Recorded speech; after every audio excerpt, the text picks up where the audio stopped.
당신의 고립은 도망인가요? 고도의 전략인가요? 금요일 저녁, 화려한 불빛 아래서 관계를 소비하며 에너지를 발산하는 사람들 사이로 오직 자신만의 고요한 성체를 향해 발걸음을 서두르는 이들이 있습니다. 세상은 이들을 사회성이 부족하다거나 활동적이지 못하다며 안쓰러운 시선을 보내지만 이건 지독한 오해입니다.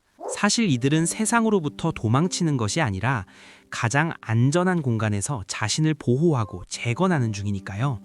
현관문이 잠기는 그 찰나의 소리가 세상에서 가장 달콤한 교향곡으로 들린다면 당신은 이미 내면의 주권을 가진 사람입니다. 왜 어떤 이들에겐 밖에서의 1시간이 10시간의 강제노동처럼 느껴지는 걸까요?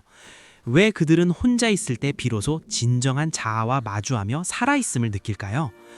오늘 우리는 단순히 귀찮음이나 무기력이라는 단어로는 절대 설명할 수 없는 집을 사랑하는 사람들만의 정교하고 치밀한 심리적 메커니즘을 파헤쳐 보겠습니다. 이 영상을 끝까지 보신다면 당신의 집순이, 집돌이 기질이 사실은 얼마나 건강하고 성숙한 정서적 자립의 증거인지 깨닫고 깊은 해방감을 느끼게 될 것입니다. 첫 번째 이유, 감각적 단식과 신경계의 리부팅.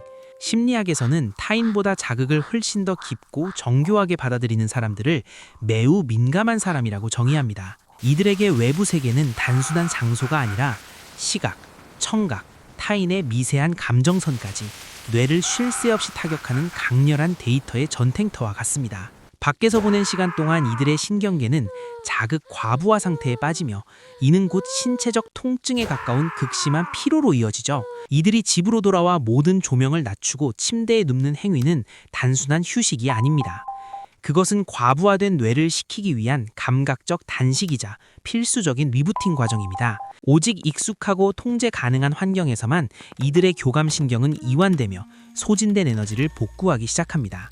즉 이들에게 집은 게으름의 상징이 아니라 치열한 외부 세계에서 살아남기 위해 반드시 거쳐야 하는 정신적 정비소인 셈입니다. 이들은 고립을 택한 것이 아니라 자신의 생물학적 한계를 이해하고 가장 효율적인 회복 전략을 선택한 영리한 생존자들입니다.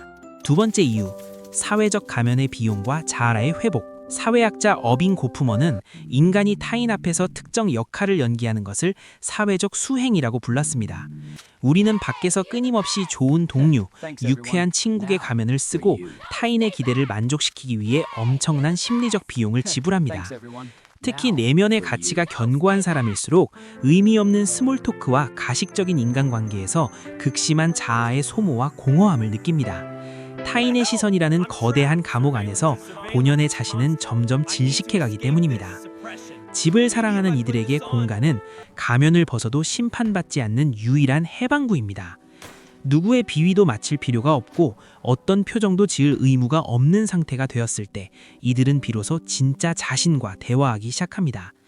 집에서의 시간은 사회적 자아에 가려져 있던 본래의 욕구와 감정을 확인하는 자아 복원의 골든타임입니다. 이들은 혼자 있음으로써 외로워지는 것이 아니라 오히려 타인과 함께 있을 때 잃어버렸던 자신을 되찾으며 가장 충만한 평온을 경험합니다. 그들에게 혼자만의 시간은 영혼의 호흡과도 같습니다. 세 번째 이유, 내적 검증과 고독이라는 특권. 행복의 기준을 외부에 두는 사람들은 끊임없이 타인의 인정과 새로운 자극을 찾아 밖으로 나돕니다. 하지만 집을 사랑하는 이들은 자기 결정 이론에 충실한 사람들입니다. 타인이 채워주는 공허한 박수갈채보다 스스로의 행동을 통제하고 내적 만족을 느낄 때 가장 높은 행복감을 느끼는 기질을 가졌죠.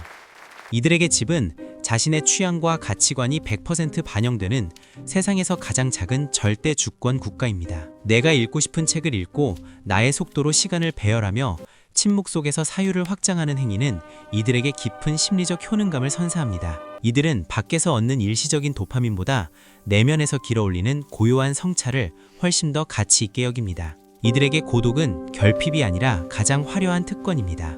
타인의 승인을 갈구하지 않고도 스스로를 수용할 수 있는 강력한 회복 탄력성을 가졌기에 가능한 일입니다. 이들은 혼자서도 충분히 완결된 하나의 세계를 운영하는 정서적으로 가장 부유한 사람들입니다. 우리는 이제 활동성이 곧 건강함이라는 사회적 강박에서 완전히 벗어나야 합니다. 진정으로 강한 사람은 군중 속에서 자신의 존재감을 구걸하는 사람이 아니라 고요한 방 안에서 자기 자신과 가장 다정하게 지낼 수 있는 사람입니다. 집을 사랑하는 당신은 결코 나약하거나 비사회적인 것이 아닙니다. 당신은 그저 자신의 신경계가 요구하는 휴식의 질을 정확히 알고 타인의 시끄러운 요구보다 자신의 내면 소리에 더 귀 기울일 줄 아는 용기 있는 사람일 뿐입니다. 만약 당신의 소중한 사람이 집 밖으로 나오지 않는다면 그를 사회성이 부족하다고 비난하거나 억지로 끌어내려 하지 마세요. 그는 지금 자신의 우주를 정비하고 다시 세상으로 나갈 단단한 뿌리를 내리는 중이니까요. 고립은 단절이 아니라 더 깊은 연결을 위한 일보 후퇴입니다. 가장 어두운 밤에 별이 더 선명하게 빛나듯 당신의 진짜 가치 또한 가장 고요한 방 안에서 비로소 투명하게 드러날 것입니다. 당신의 방은 감옥이 아니라 당신의 왕국입니다. 오늘도 그곳에서 가장 평온하고 위대한 밤을 보내시길 바랍니다. 이곳에서 이야기 나누고 마음을 치유하고 세상을 새로운 시각으로 바라볼 수 있어요. 당신을 진정으로 이해해주는 심리학, 더 깊이 알고 싶으시다면 구독과 좋아요를 눌러서 함께 해주세요. 함께 이야기 나눠요.